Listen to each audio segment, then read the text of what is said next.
Derby নাকি গায়ে লাগে না।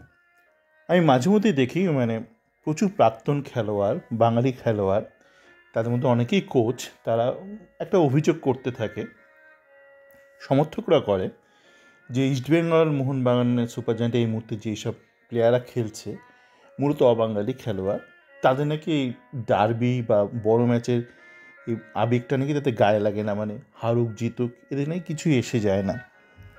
তো আমি দেখুন এইটা বারংবার বলেছি যে এই মুহূর্তে যারা প্রাক্তন বাঙালি খেলোয়াড় আছে, প্রাক্তন কোচ, তারা বেশিরভাগই ফুটবলটা বোঝে না।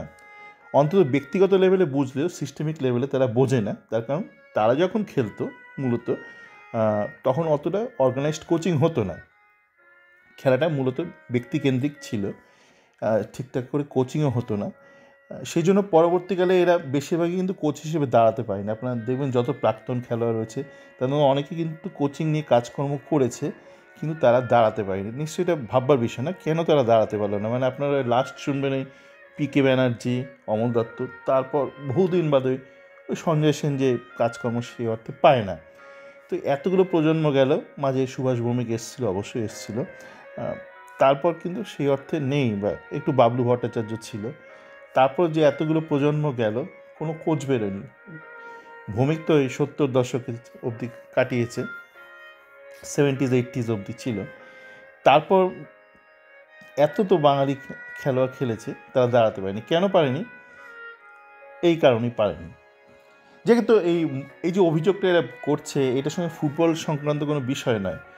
একটা সাধারণ বিষয় যে এরা ধরতে পারছে না, এর থেকেই বোঝা যায় এদের মেধাটা কতটা নিম্নমানের মেধা।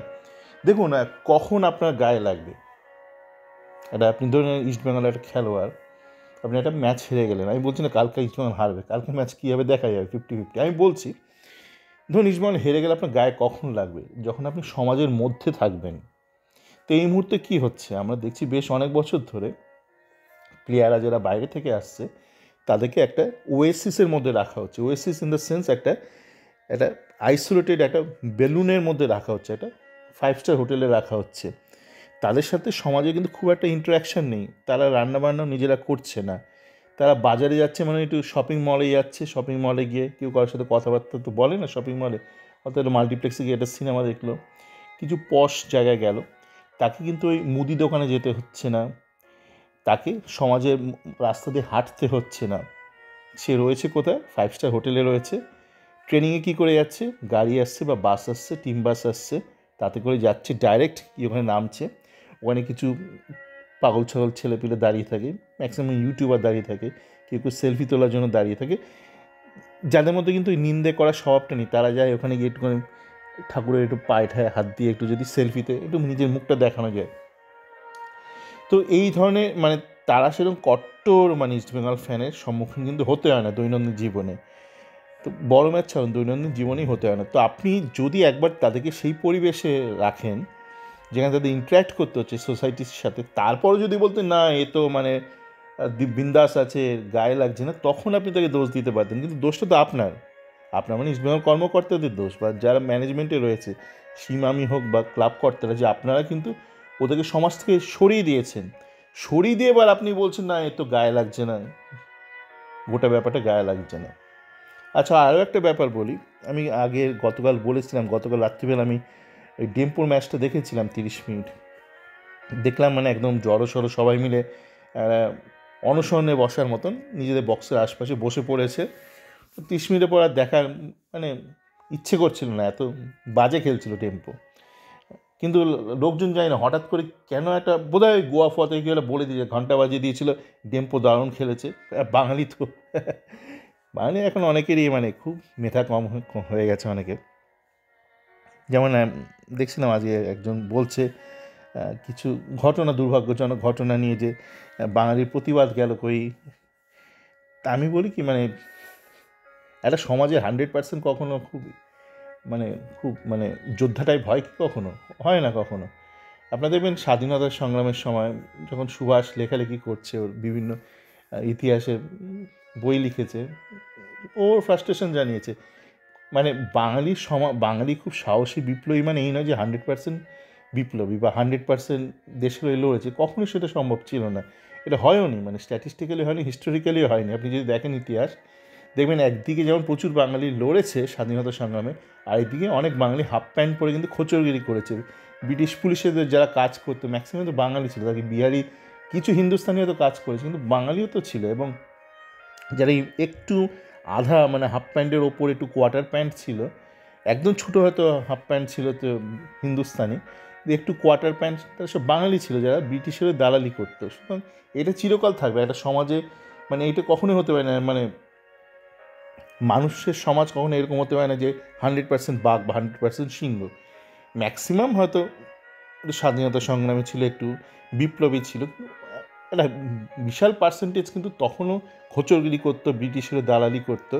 এবং সেটা আপনার আজকের সমাজেও দেখবেন। ইস্ট বেঙ্গলের যারা, ধরুন আপনার বলেন এত ইউটিউবার কেন, 420 জোচ্চোর ইস্ট বেঙ্গলের ইউটিউবার যারা কাজকর্ম করে, বা এত ফ্যান ক্লাব, এই পার্সেন্টেজ তো চিরকাল ছিল এবং আছে এবং থাকবেও।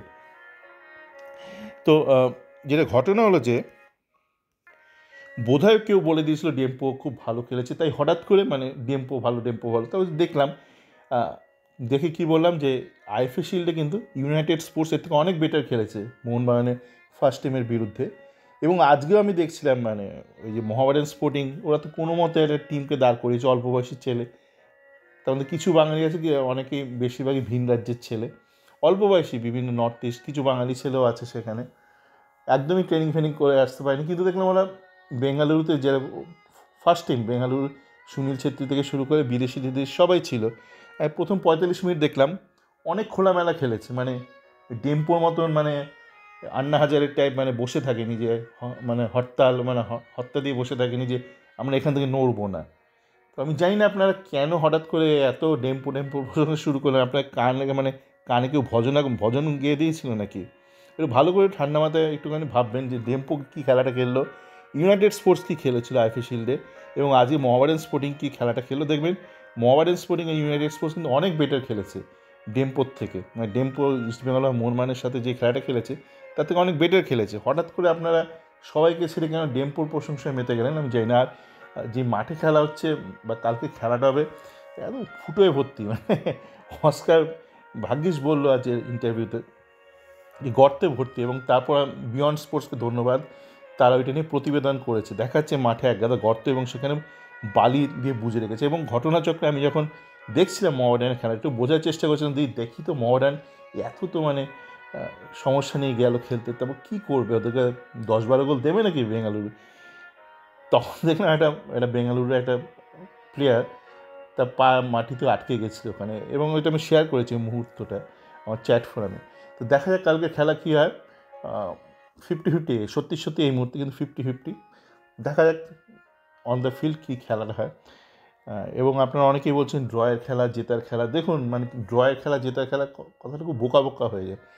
হয়তো ইস্টবেঙ্গলকে ডিফেন্সে কনসেন্ট্রেট করতে হবে, কিন্তু তার সাথে সাথে অ্যাটাকেও তো যেতে হবে না, কাউন্টার অ্যাটাকে যেতে হবে। কাউন্টার অ্যাটাকে কী করতে হবে, গিয়ে গান গিয়ে চলে আসবে? কাউন্টার অ্যাটাক তো লোকে গোল করতেই যায়, যদি গোল বেশি করে, যদি গোল কম খায় ইস্টবেঙ্গল জিতবে, যদি গোল যতগুলো করে ততগুলো গোল খায় ইস্টবেঙ্গল ড্র করবে, যদি গোল যতগুলো করে তাতে বেশি গোল খায় ইস্টবেঙ্গল হারবে। সহজ অঙ্ক, মানে ড্রয়ের জন্য খেলবে, এটা আবার কী খেলা? মানে হতে পারে বেশিরভাগ সময় তো ডিফেন্ড করলো, একটু গুছিয়ে গাছিয়ে রাখলো নিজের ডিফেন্সটাকে, তাহলে তো অ্যাটাকে যেতে পারে। 90 মিনিট ডেম্পো টাইপ তো খেলতে পারবে না যে আমার বক্সের থেকে বেরোবো না, এরকম তো করতে পারে না। বক্সের থেকে যখন বেরোবে নিশ্চয়ই গোলের সন্ধানেই বেরোবে, গোলের সন্ধানে গিয়ে যদি গোলটা করতে পারে তাহলে ইস্টবেঙ্গল জিতে যাবে ম্যাচটা, না হলে ড্র হবে, নয়তো হারবে। দেখা যাক কালকে কী হয়। সকালে ভালো থাকবেন।